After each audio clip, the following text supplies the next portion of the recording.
Bueno, pues buenos días nuevamente, bienvenidos otra vez a la ventana del autor. Y este mes tenemos la suerte de contar con un invitado muy especial, Alberto Valverde. Hola. Hola, muchas gracias por invitarme. Nada, gracias a ti por venir. Bueno, Alberto ha escrito 2 novelas, las tengo aquí, pero quiero que os las presente él. Hijos de Alcán y Despertares, que es la continuación. Y bueno, Alberto, háblanos. Espera, que te las quito. Sí, pesan un poco. Te las quito. Háblanos de ellas. Pues bueno, Hijos de Alcán y Despertares pertenecen a la misma serie. Están escritas con mi compañera Sonia Córdoba de Alicante. Y es que nos cuesta definir el tipo de novela que es el género, porque nos la han encasillado en varias... Es que tiene mezcla de un montón de cosas. Efectivamente, puedes encontrar desde fantasía, romance, aventura, tiene alguna parte de novela negra. Para nosotros es una aventura de misterio. Simplemente es una aventura de misterio, un poquillo oscura, bastante oscura, en la que jugamos con algo que está muy interiorizado en todos nosotros. Tanto se sea creyente o no se sea creyente, la cultura occidental está basada mucho en unas creencias que es con lo que nosotros jugamos, con lo que creemos que la fantasía a la hora de leerla se nos hace bastante creíble. Ajá, estás refiriéndote a cómo enfocáis el tema eclesiástico del dogma, de cómo nos plantean la fe, cómo se nos ha, ¿cómo diría yo? El dogma me refiero a cómo se nos ha ido inculcando una ideología desde que somos pequeños y se nos educa en la educación cristiana y católica, ¿no? Os metéis ahí, en el barro. Es que a eso me refiero con lo de las creencias. Al final Alcán nace de muchísimas conversaciones, curiosidad que tenemos nosotros por el tema religioso, no tanto por lo que dice o deja de decir la religión, sino en eso, en la creencia que tenemos interiorizado, en que hereditariamente desde hace siglos tenemos un pensamiento que, si luego tú coges realmente lo que es la Biblia, los evangelios, la religión, y analizas lo que pone, está lleno de contradicciones. Ajá. Entonces nosotros jugamos un poquito con eso, a ver, el resumen de lo que busca, de la pregunta, bueno, más bien de la respuesta que busca Alcán en la novela, no es tanto porque existe el mal, que esa es una de las grandes contradicciones, o sea, y es algo con lo que nosotros jugamos. El mal existe porque es Dios quien crea el mal. Es decir, aquí al final siempre se culpa al diablo. Entonces nosotros jugamos un poquito con esa situación, las consecuencias de esa situación. De hecho, jugando con las consecuencias de quién de los dos es más consecuente con lo que ha pasado, si Dios o el diablo. Pero sobre todo, ya no se trata tanto de quién gane en esa ancestral batalla entre el bien y el mal. Lógicamente al ser humano como especie no nos importa, porque somos los que estamos en medio, pero si analizamos un poco la situación es que tampoco parece que importemos tanto. Pero sobre todo la razón es ¿por qué Dios consiente el mal? Claro. ¿Por qué Dios consiente el mal? Hay pequeño spoiler, aunque tampoco vamos a contar mucho, hay un fragmento clave en la primera novela. La primera novela es un poquito más lenta, más descriptiva. Queríamos que la gente viera lo que nosotros veíamos, y sobre todo crear un mundo que no existe, pero que estaría fundido con el nuestro, con nuestra propia historia. Entonces, en la primera se van, vamos implementando los misterios, porque hay varios, pero sobre todo hay una parte en esa primera novela en la que hay un momento en que el Albert niño está en una catedral, la majestuosa catedral de Alcán, y conoce por primera vez a un papa y a un cardenal, que le cuentan toda la historia hasta donde ellos pueden, porque jugamos con que se nos oculta mucha información real, y el crío, dentro de su ingenuidad, hace una pregunta muy simple: ¿por qué Dios lo consiente? ¿Por Eso qué no es. en el momento que ve lo que va a ocurrir con el mal, no elimina al diablo? Lo encarcela, lo manda a presidio, lo destierra al infierno, pero no erradica el mal. ¿Por qué? Ya. Y yo creo que es una pregunta que nos hacemos muchas veces de si existe un Dios, ¿por qué consiente lo que está pasando, ¿no? O que le pase esto a alguien o tal.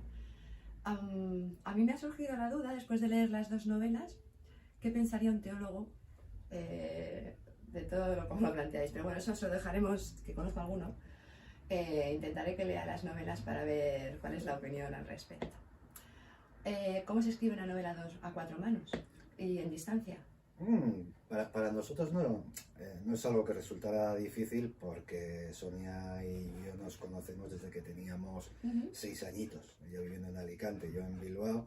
No existía internet, no existían los mails, no existía la llamada gratuita.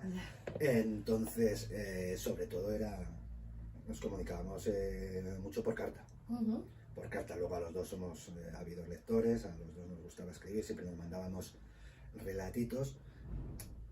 Y a diferencia de otros autores que escriben a 4 manos, que me consta que se encargan de capítulos por separado, claro, nosotros estamos hablando de conversaciones desde hace muchísimos años, entonces plasmarlas nos era un poquito sencillo, siguiendo ese mismo tono que teníamos en las conversaciones. Entonces nosotros los capítulos los trabajábamos ¿Los dos? Cada capítulo los dos, y hasta que yendo y viniendo no pensábamos que estaba correcto, no empezábamos con el anterior. Luego sí, una vez terminada la novela, para el tema de las correcciones y ver lo que falta, lo que sobra, eso ya lo hacíamos físicamente ya juntos. Pues fíjate que yo cuando leí la primera me parecía un estilo muy diferente de escritura.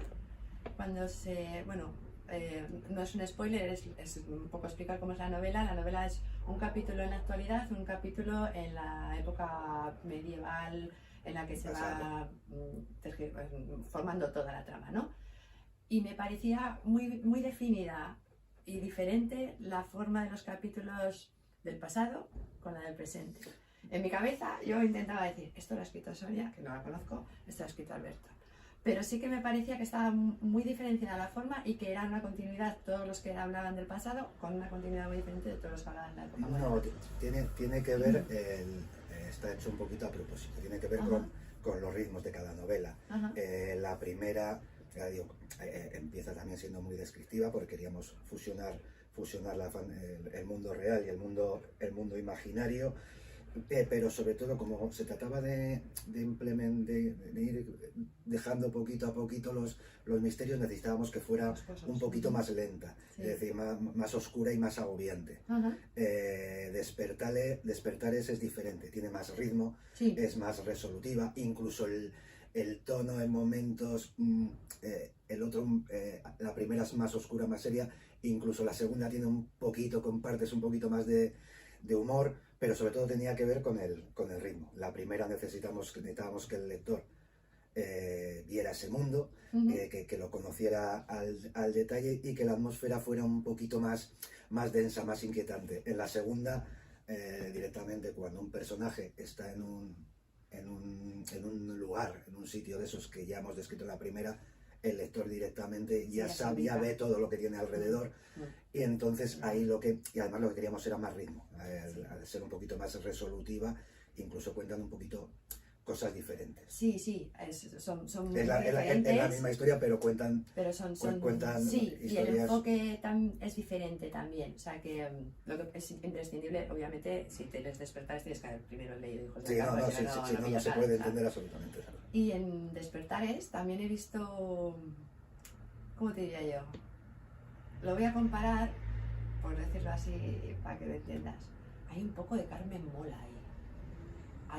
Hay un poco, no quiero hacer spoiler, pero yo creo que me estás entendiendo. Están escritas antes que La novia gitana. Pues se han copiado. Están escritas. Hay un par de están escritas antes relatos. de que existiera Carmen Mola. Te iba a decir que fue antes, Despertares o Carmen Mola, porque Fue hace 10 años, ¿no? Hace 10 años la primera y la segunda es del 2016. Pues un puntazo, ¿eh? A Pero ver, hay un par de relatos que dices, jolines. Es oscura, sí, somos siniestros. Descriptiva, sí. Pero es que queremos que tenía que ser así, es decir, estamos hablando de eso, estamos hablando del mal en estado puro, estamos hablando Lo reflejáis. del diablo representado en nuestro mundo, y actúa como él. Se supone que no tiene mucha moral ni muchos escrúpulos. No, lo transmitís. Hemos procurado que todo fuera, es decir, correspondiera, que nada fuera gratuito. Creemos que tanto... Me ha encantado, ¿eh? O sea, pero me ha sorprendido porque pues hay partes que es cruda. Sí, me ha sorprendido esa crudeza porque la primera no es así, tampoco, no es tan cruda. Entonces, pero bueno, sí que es cierto, te da razón, es mucho más ágil la segunda, pero creo que es necesario también que esa agilidad sea así en la segunda para poder ir cerrando todos los frentes que se han abierto en la primera. Y tengo una última duda. Da lugar a una tercera parte. No está prevista. A ver, la historia da la pregunta que hablábamos antes queda todavía en el aire, pero realmente en esta todo lo que queríamos contar es una historia que va toda reflejada, se refleja todo en la vida de un héroe medieval, y creemos que esa parte se cierra bien.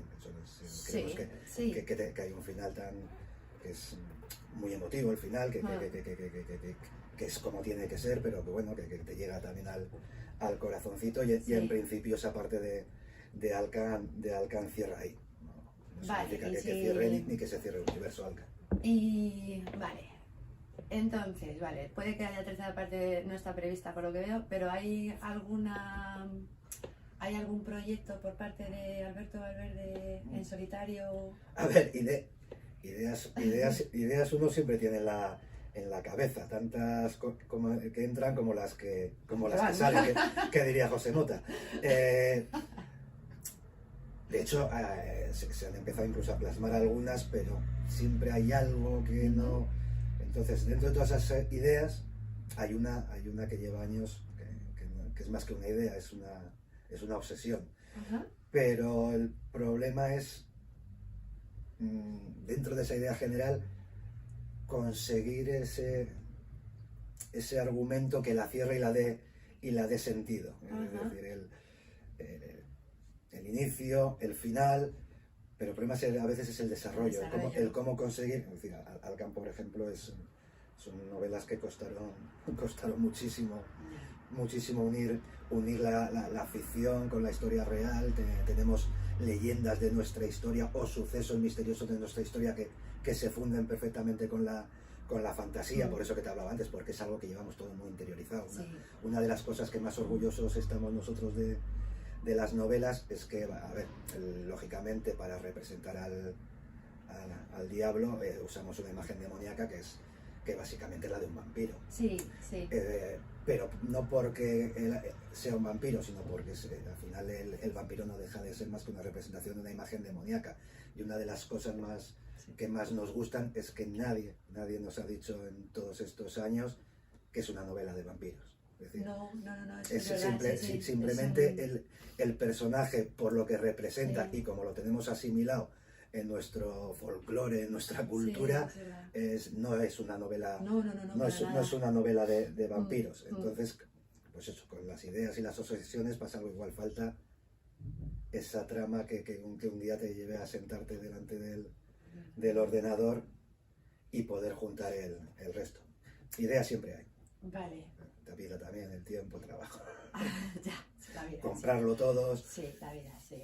Y que yo me forre y me da tiempo. Pero si ya no te quedan apenas, ¿no? A ver, yo tengo aquí, os puedo vender todavía 2 y si no, luego ya tenemos que tirar de mi amigo, ¿no?